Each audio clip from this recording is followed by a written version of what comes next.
2025년에는 이 제약 바이오주들에게 더욱더 큰 신바람이 불어올 가능성이 높아지고 있습니다. 그 안에서도 우리 주주님들 이 독보적인 기술력, 이런 부분을 갖춘 기업들에게 더 집중해 보셔라 라고 말씀을 드리고 싶은데요. 바이오 하면 이 빠른 정보가 생명 아니겠습니까? 미리 알고 대비하시면 다 도움이 되실 거다라고 생각이 되고 있습니다. 오늘 이 따끈따끈한 소식을 좀 가져왔습니다. 이 케어젠의 계약 관련해서의 소식인데요. 전체적으로 인구 14억 명 시장 진출한 이 계약 관련해서의 소식과, 그리고 케어젠이 가지고 있는 기술력, 케어젠의 전체적인 앞으로의 전망에 대해서 오늘 한번 알아볼 예정이니까 영상 끝까지 집중해 주시면 감사하겠습니다. 케어젠 주가가 싱글벙글하고 있다고 합니다. 계속해서 이 주가는 박스권 안에서의 횡보를 이어오다가요, 2분기 실적에서의 부진한 흐름세로 주가가 급락한 바 있습니다. 저점 이후에는 소폭 이 반등을 회복하는 모습을 보여준 바 있지만, 이 3분기 실적 호조세와 더불어져서 최근 들어서 이 거래일 연속 거래량 급증과 함께 이 상승의 흐름을 이어가면서 예전 자리, 예전 매물대 자리로는 지금 회복한 모습을 보여주고 있습니다. 실적에 관련해서의 변동폭이 굉장히 큰 기업이다라고 보여지고 있는데, 케어젠은요, 이 펩타이드와 성장 인자, 이 단백질에 대한 연구 개발을 기반으로 의약품, 그리고 건강기능식품과 이 화장품 제품, 그리고 의료기기 등을 개발하고 판매하고 있는 기업입니다. 전문 테라피, 수출용 필러나 메조테라피, 그리고 코스메쇼티컬, 건강기능식품과 원료, 이 펩타이드 자체적으로의 이 사업을 주요 제품군의 흐름을 가지고 있는 기업이다라고 보여지고 있는데요. 이 펩타이드 원료에 대해서 케어젠이 이 승부수를 띄었습니다. 2024년 이 8월 여름에 열렸던 19개국 그리고 350개의 기업이 참여한 2024년 세계 제약바이오 건강기능 산업 전시회에서 전체 참가 기업 중에서 국내 기업이 110개로 굉장히 작았다라고 보여지고 있는데, 전체 비중에서 31.4%를 차지했다고 합니다. 그 외에는요, 전반적으로 중국과 이 인도에서의 기업들이 이 해외 원료 의약품 기업들이 주를 이뤘다고 하는데요. 이들 사이에서 굳건하게 자리를 지킨 기업이 바로 케어젠입니다. 케어젠은 이 안에서도 해외, 중국이나 인도 다른 국가에서의 관심도를 좀 받았다고 하는데요. 펩타이드와 성장인자의 단백질에 대한 연구개발 기반으로 한 이 필러, 메조테라피 화장품 사업을 주력으로 하고 있죠.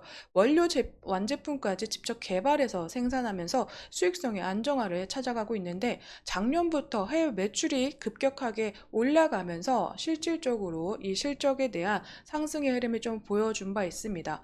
매출 대부분이 해외에서 발생하고 있다는 점도 주목이 되고 있다고 하는데, 전 세계적으로 130여 개 국가에서 국가별의 독점 또는 비독점 대리점을 통해서 제품을 판매하고 있다고 합니다.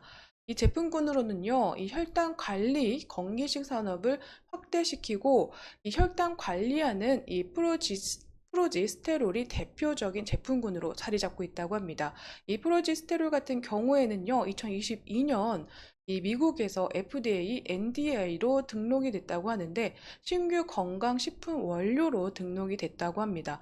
인슐린의 저항성을 낮춰서 인슐린 수용체의 민감도를 높이는 작용 기전으로 이 인슐린의 흡수를 촉진해서 혈중 이 포도당이 세포 내로 잘 흡수될 수 있도록 돕는 원료라고 하는데, 제2형 당뇨병 환자분들과 당뇨 전 단계 이 고위험군을 주요 타깃으로 하고 있다고 합니다. 첫 번째, 이 합성 펩타이드로는 이 첫 번째 FDA, NDI를 등록한 사례라고 보여지면서 작년부터 미국과 유럽, 중국 지역에서 본격적인 매출이 발생하고 있다고 합니다.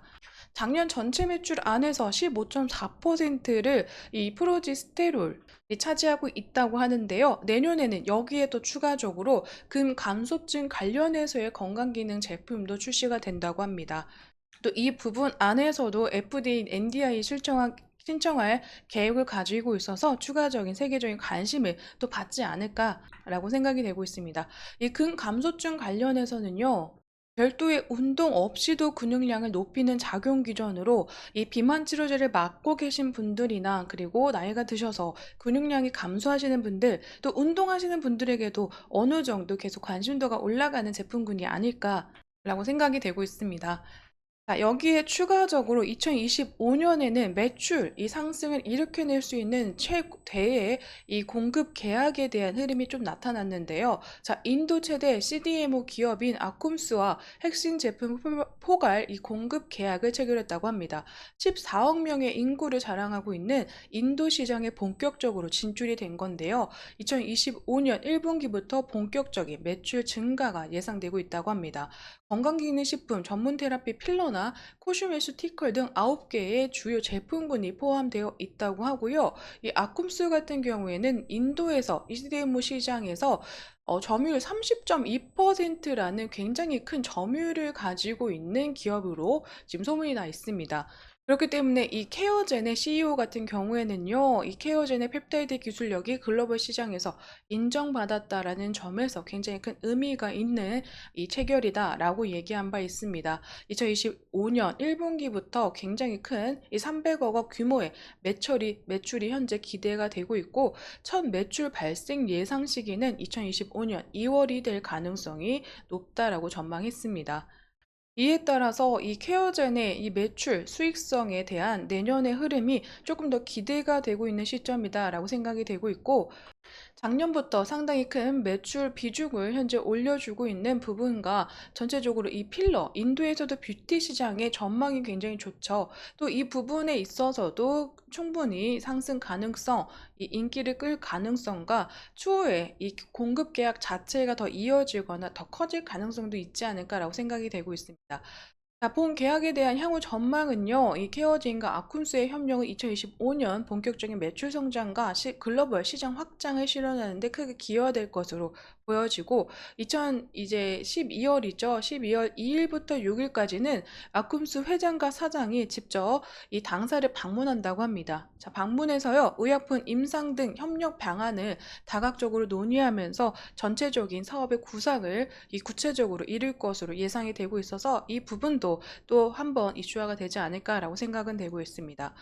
자, 이 펩타이드 관련해서의 기업들을 내년에도 또 지켜봐야 되는 이유들이 또 나오고 있는데요. 자, 미국 이 트럼프 당선에 의해서의 이 흐름이 아닐까 싶습니다. 이 펩타이드 기술을 가진 바이오텍 기업들은요, 실질적인 성과를 거두었던 몇몇 기업을 제외하고 연구 개발에 집중하고 있는 바이오텍들의 주가는 아직까지 매력적인 상태라고 하는데요. 이후에도 2025년에는 조금 더 이 분야에 대해서 이 집중해 볼 만한 이 분야가 아닌가라는 의견들이 속속히 나오고 있습니다. 이에 따라서 이 펩타이드 기술을 가진 케어젠의 이 지금 현재 주가의 흐름도 굉장히 매력적으로 다가올 가능성이 높지 않나라고 생각이 되고 있습니다. 장 초반에는요, 이 케어젠의 전반적인 수급이 외인의 수급으로 매수세가 좀 메꿔지긴 했었으나 지금 후반 들어서는 기간이 꾸준하게 이 매수세로 좀 전환이 되면서 연기금에서도 연일 계속 이 물량을 쌓아가고 있는 모습들이 보여지고 있습니다. 이러한 시점 안에서 이 외국인의 매수세가 다시 손바뀜 되면서 또 기간이 계속 물량적인 부분에서의 흐름을 소폭 안정적이게 보여준다면 추가 상승 가능성도 나타나지 않을까 생각이 되고 있습니다. 자, 전 이 매물대 부근에서의 박스권 흐름, 이 부분을 강하게 돌파해 줄 수 있는지, 거래량이 어느 정도 계속 받쳐주는지는 지켜봐야 되는 문제다라고 생각이 되고 있지만, 실질적으로 이 실적에 관련해서의 변동폭이 큰 기업이 내년의 실적에 좀 보장이 되고 있는 공급 계약 체결 등 이 호재성의 움직임을 계속 나타내고 있기 때문에, 또 내년에는 제약 바이오 관련해서의 이 주목을 받을 수 있는 테마로도 보여지고 있어서 추가적인 상승 모멘텀을 좀 따라주지 않을까라고 생각은 되고 있습니다. 하지만 글로벌 증시와 국내 증시의 흔들림으로 수급 빠짐이 계속 이뤄지고 있고, 또 단기적인 관점으로의 수급 몰리는 이 종목들에 있어서의 강한 상승력이 나왔다가 들어가는 이러한 변동폭이 굉장히 큰 현재의 시점이다라고도 생각이 되고 있어서, 이런 부분은 단기적으로는 다소 주의하실 필요가 있다라고는 생각이 되고 있습니다. 하지만 장기적인 이 상승 모멘텀을 지니고 있는 기업으로서 이 강하게 매물대 부분을 좀 돌파해 주고 예전에 이 상승의 흐름을 지켜갈 수 있을지, 다시 한번 상승의 흐름으로 주가 자리 잡을 수 있을지 단기적인 관점보다 중장기적인 관점으로 지켜보실 만한 기업이고, 내년의 흐름 안에서 바이오나 제약 바이오나 국내 증시에 수급이 다시 돌아올 수 있는 시기 안에서도 주목을 받을 만한 기업이 아닐까라고, 우리가 먼저 이 부분 캐치하셔서 지켜보시는 건 어떨까라고도 생각이 되고 있습니다. 자, 오늘 이 케어제넷 대한 이야기는 여기서 마무리 지을까 합니다.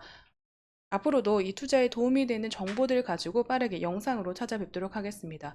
여러분, 제 영상에는 개인적인 견해와 의견들 들어가 있기 때문에요. 투자하실 때 반드시 참고용으로 사용해 주시기를 부탁드리면서 오늘 영상 마무리 짓겠습니다. 오늘도 제 영상 시청해 주셔서 감사드립니다.